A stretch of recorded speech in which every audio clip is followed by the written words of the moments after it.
کیونکہ جو 9th review ہونا تھا، کیونکہ جب جو بھی اہداف IMF سیٹ کرتا ہے اور پاکستان ان کے ساتھ مل کے سیٹ کرتا ہے، جب آپ ان کو پورا کرتے ہیں تو تبھی آپ کو اگلی قسط جاری ہوتی ہے. تو پاکستان کی جو اگلی قسط ہے 1.2 ارب ڈالر کی، وہ تاخیر کا شکار ہے، کیونکہ جو شرائط یا جو اہداف IMF نے رکھے تھے پاکستان کے لیے کہ آپ نے وہ پورے کرنے ہیں، وہ پاکستان جو ہے وہ پورے کر نہیں پا رہا، اور اس وجہ سے پاکستان کے اوپر یہ تلوار لٹک رہی ہے کہ پاکستان جو ہے وہ دیوالیہ ہو سکتا ہے. اور فرض کریں کہ اگر IMF کا پروگرام بحال نہیں ہوتا تو یہ مفتاح اسماعیل صاحب جو نون لیگ کے رہنما ہیں اور وزیر خزانہ بھی رہے ہیں اسحاق ڈار سے پہلے، تو وہ بھی یہ کہہ رہے ہیں کہ ویسے تو ڈیفالٹ ہونے کے خطرات نہیں ہیں، لیکن اگر IMF کا پروگرام بحال نہیں ہوتا تو پھر پاکستان کے جو دیوالیہ ہونے کے خطرات ہیں وہ بہت حد تک بڑھ سکتے ہیں اور حقیقت میں بھی بدل سکتے ہیں. اب میں آپ کو بتاؤں گا کہ اگر آپ دیوالیہ ہوتے ہیں تو ہوگا کیا، یہ میرے خیال میں جاننا بہت ضروری ہے. ویسے پاکستان کی جو معاشی مشکلات ہیں وہ بہت زیادہ گمبھیر ہوتی جا رہی ہیں. آپ مہنگائی کی شرح دیکھیں، آپ ٹیکسوں کی بھرمار دیکھیں، آپ کوئی بھی سیکٹر لے لیں معیشت کا، اس وقت کافی مشکلات سے آپ دوچار ہیں. لیکن اگر آپ ڈیفالٹ کر جاتے ہیں تو پھر آپ کے ساتھ کیا ہوگا؟ سری لنکا کی ایگزامپل ہمارے پاس موجود ہے. ڈیفالٹ ہونے کا مطلب یہ ہے کہ آپ کے پاس اتنے ڈالرز نہیں ہیں، جیسے میں پہلے کہہ رہا تھا کہ آپ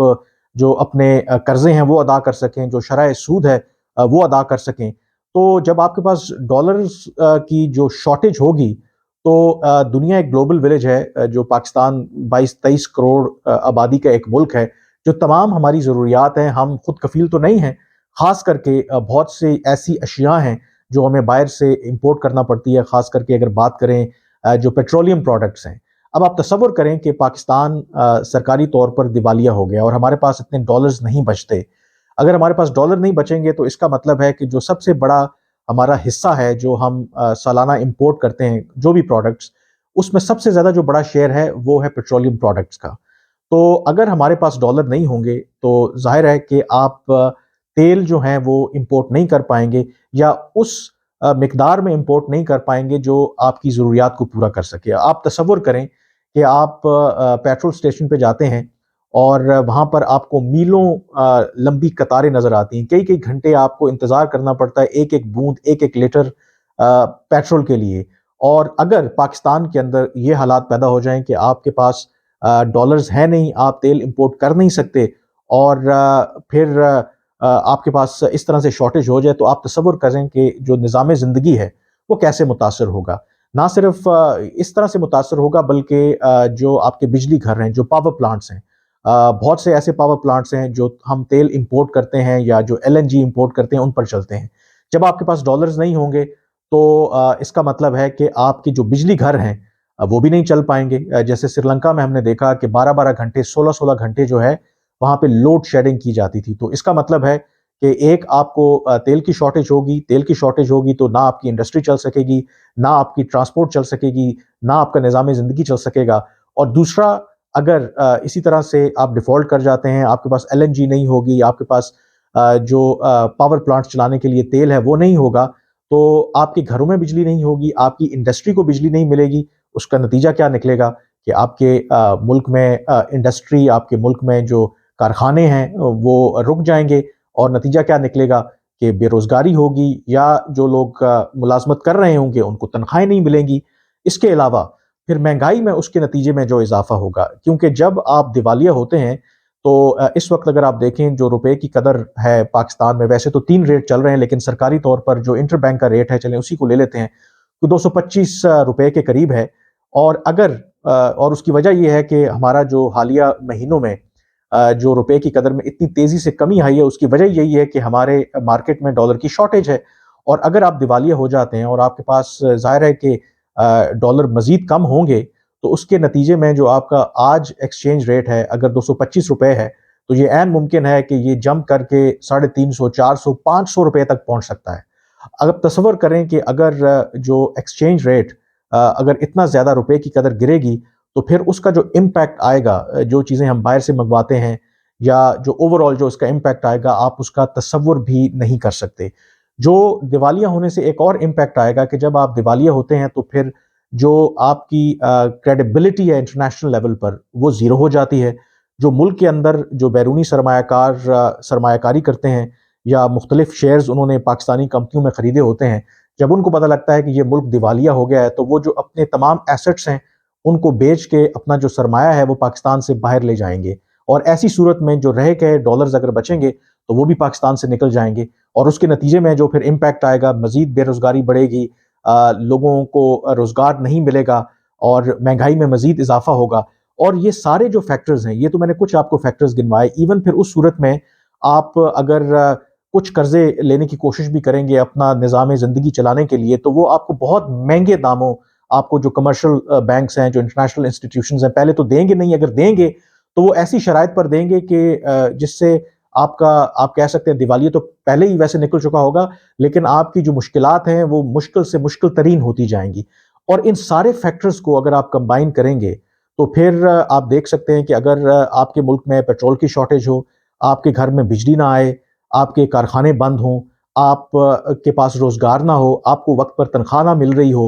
اور یہ سارے جو فیکٹرز جب کمبائن کریں گے تو پھر آپ تصور کر سکتے ہیں کہ ملک کے اندر کتنا سیاسی عدم استحکام ہوگا، کتنی بے چینی ہوگی، اور خدا نخواستہ ملک جو ہے وہ ایک انارکی اور ایک خانہ جنگی کی طرف جا سکتا ہے. کیونکہ عام لوگ تو اس کا الزام حکومت کو دیں گے، اور جو بھی مہنگائی ہوگی، جو بھی شارٹیج ہوگی، اس کا دباؤ حکومت کے اوپر آئے گا، اور حکومت کے خلاف اور ریاست کے خلاف مظاہرے ہوں گے، لوگ سڑکوں پر آئیں گے. تو اس کے نتیجے میں ایک ٹوٹل کیوس ہوگا، ایک چیزیں جو ہیں وہ پوائنٹ آف نو ریٹرن پہ چلی جائیں گی. اور ایسی صورت میں پھر آگے کیا ہوگا، یہ تو پھر میرے خیال میں پھر ایک بہت انسرٹن سچویشن ہوگی. تو اب ایسی صورت میں اگر ہم دیکھیں جو سچویشن ہے اس وقت،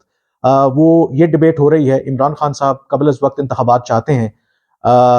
ظاہر ہے ایک ان پرنسپل یہ بات بالکل ٹھیک ہے کہ جن معاشی مسائل کا ہم شکار ہیں اس میں ایک ایسی حکومت ضرور آنی چاہیے جس کے پاس ایک فریش مینڈیٹ ہو اور وہ اپنا اکنامک روڈ میپ کے ذریعے پاکستان کو اس مشکل صورتحال سے نکالے. لیکن اب ہم ایک ایسے بھور میں پھنس چکے ہیں کہ فرض کریں کہ جیسے میں نے کہا کہ اس وقت ہمارے پاس 6.7 ارب ڈالر کے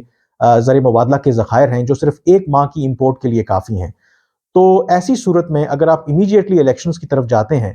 تو آپ کو کم از کم ایک کوشن ضرور چاہیے، ایک بفر چاہیے کہ کم از کم 3 ماہ کے لیے آپ کے پاس